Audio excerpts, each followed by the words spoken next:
Assalamualaikum. Semoga Anda semua selalu sehat. Seperti halnya organisme yang lain, serangga juga harus berhadapan dengan berbagai halangan sepanjang masa hidupnya yang relatif pendek. Anehnya, serangga masih bertahan hingga detik ini. Bahkan banyak orang yakin bahwa serangga adalah kelompok binatang yang paling kuat meskipun ukuran tubuh mereka tergolong mini dan tampak sangat mudah mati. Nah, bagaimana cara mereka bertahan hidup? Silahkan simak video ini sampai selesai.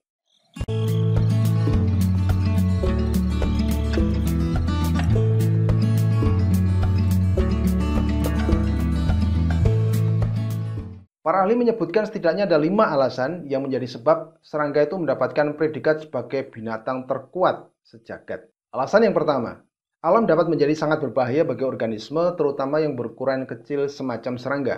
Tiupan angin kencang atau pukulan air hujan bisa sangat mematikan bagi serangga, terutama yang berukuran sangat kecil. Misalnya tawon-tawon parasitoid, mimarid, trichogrammatid, atau encyrtid. Nah, sebagai contoh, beberapa tawon mimari tercatat sebagai serangga dengan ukuran terkecil di dunia. Pada tahun 1997, Mockford menemukan tawon mimarid Dicopomorpha ekmepterygis yang menjadi parasitoid pada telur psokit Ekmepteryx hageni. Tawon jantannya itu memiliki ukuran panjang hanya 0,14 sampai 0,24 mm.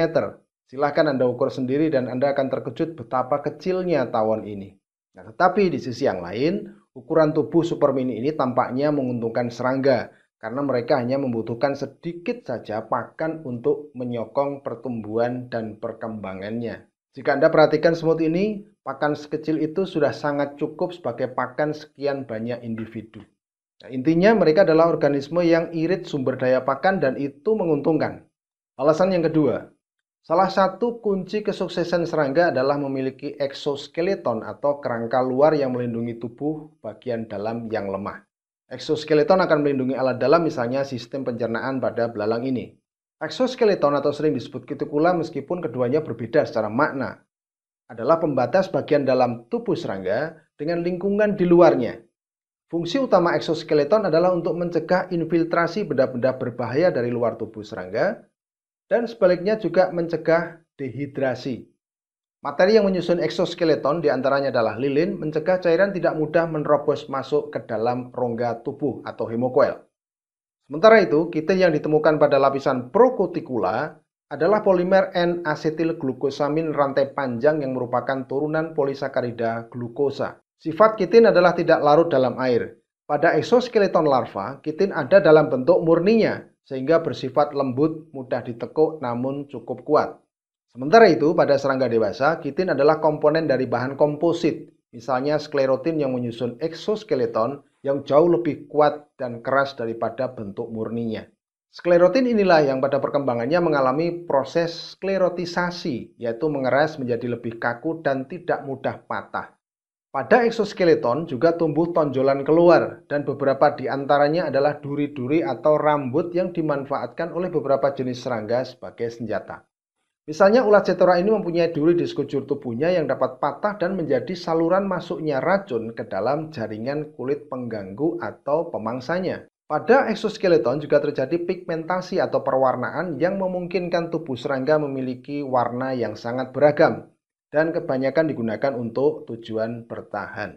Warning coloration atau aposematisme adalah salah satu cara yang digunakan oleh serangga untuk memberitahukan calon pemangsanya bahwa tubuhnya beracun, misalnya yang terdapat pada kumbang meloid seperti ini. Eksoskeleton juga menentukan bentuk tubuh yang khas pada satu spesies atau kelompok takson serangga. Bentuk kumbang seperti ini adalah kontribusi dari eksoskeleton. Coba perhatikan tonjolan dan lekuan atau warna pada eksoskeleton yang khas. Alasan ketiga, serangga adalah salah satu organisme yang mempunyai kemampuan reproduksi yang mengagumkan. Ada beberapa jenis serangga yang memiliki kemampuan reproduksi tanpa kawin atau parthenogenesis, misalnya pada kutu afid. Di negeri 4 musim, kutu afid bereproduksi secara aseksual pada musim semi dan panas, dan semua keturunannya adalah kutu afid betina. Mode reproduksi ini dianggap menghemat waktu karena tidak melalui tahap peletakan telur dan menunggu masa telur. Induk afid akan melahirkan anaknya sembari menghisap cairan tumbuhan inangnya. Beberapa jenis rayap, misalnya spesies Reticuliter mesperatus, menggunakan mode reproduksi secara aseksual maupun seksual tergantung kondisi koloni. Nah, dalam hal ini ratu rayap menghasilkan ratu alternatif secara aseksual, namun menggunakan metode seksual untuk memperbanyak anggota koloninya, terutama rayap pekerja. Mau tahu kemampuan bertelur ratu rayap? Menurut catatan para ahli, ratu rayap rata-rata dapat meletakkan 25 butir telur per menit, 36.000 butir per hari, dan kira-kira lebih dari 13 juta telur per tahun. Ya pantas saja, rayap sangat susah dikendalikan karena kemampuan reproduksi yang luar biasa ini. Nah, sementara itu, beberapa jenis serangga ordo Hymenoptera dan Strepsiptera itu memiliki kemampuan reproduksi secara polyembrioni, yaitu menghasilkan lebih dari satu individu dari satu butir telur.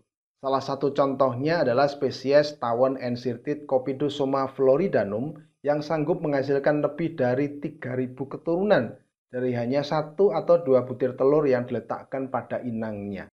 Alasan keempat, kemampuan metamorfosis menjadi salah satu keunggulan serangga, terutama pada serangga yang memiliki metamorfosis sempurna atau holometabola. Pada kelompok serangga ini ada pembagian kerja yang jelas antara serangga pradewasa dan serangga dewasa. Yang larva adalah mesin makan yang efisien dan efektif dari instar ke instar berikutnya hingga mereka menjadi pupa. Setelah menetas, maka imago mempunyai tugas utama, yaitu melakukan reproduksi. Mereka makan hanya sedikit saja, bahkan beberapa jenis serangga tidak makan sama sekali, serta melakukan oviposisi atau peletakan telur. Nah, pada tahap dewasa inilah serangga mempunyai kesempatan untuk mendapatkan pakan atau kondisi lingkungan yang lebih baik karena kemampuannya berpindah, terutama dengan sayapnya. Alasan kelima, serangga adalah binatang selain burung yang memiliki sayap sejati, dan hal ini memberikan keuntungan yang cukup nyata pada serangga. Sayap terutama digunakan oleh serangga untuk berpindah, baik untuk mendapatkan sumber pakan yang lebih baik, menemukan pasangan, atau menghindar dari pemangsaan atau kondisi lingkungan yang tidak menguntungkan. Kupu-kupu raja adalah salah satu contoh serangga yang diuntungkan oleh adanya sayap untuk menghindar dari kondisi lingkungan yang tidak menguntungkan. Ketika musim gugur tiba, seiring dengan suhu yang mulai membeku, kupu-kupu yang hidup di Amerika bagian utara dan Kanada bagian selatan ini akan bermigrasi ke wilayah Florida dan Meksiko yang suhunya lebih hangat. Pada musim semi, generasi kedua hingga keempat akan kembali lagi ke utara. Nah, hebatnya, kupu-kupu ini mampu menempuh jarak ribuan kilometer selama masa migrasinya, yang tentunya harus menghadapi risiko yang besar di sepanjang perjalanannya. Manfaat sayap ditunjukkan pula oleh kutu afid. Jika koloni kutu sudah cukup padat dan kompetisi untuk mendapatkan pakan itu makin ketat, maka mereka akan menghasilkan individu betina yang bersayap. Nah, kemudian individu bersayap inilah yang kemudian akan terbang ke inang yang baru, kemudian membentuk koloni yang baru. Nah, begitulah seterusnya.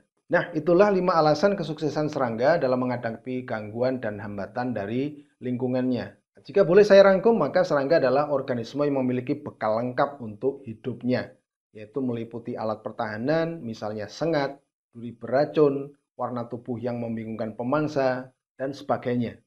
Kemudian alat penggerak yang meliputi sayap dan kaki, dan alat reproduksi yang sudah terpasang secara sempurna pada tubuhnya yang kecil dan tampak rapuh ini. Nah, coba Anda bandingkan dengan manusia yang membutuhkan tambahan alat atau bahan dari luar. Ya, misalnya baju zirah dan senjata untuk bertahan atau bertempur, atau wahana untuk bergerak, atau sekedar membutuhkan baju untuk melindungi kita dari cuaca yang tidak bersahabat, dan bahkan alat-alat khusus untuk mencari makan.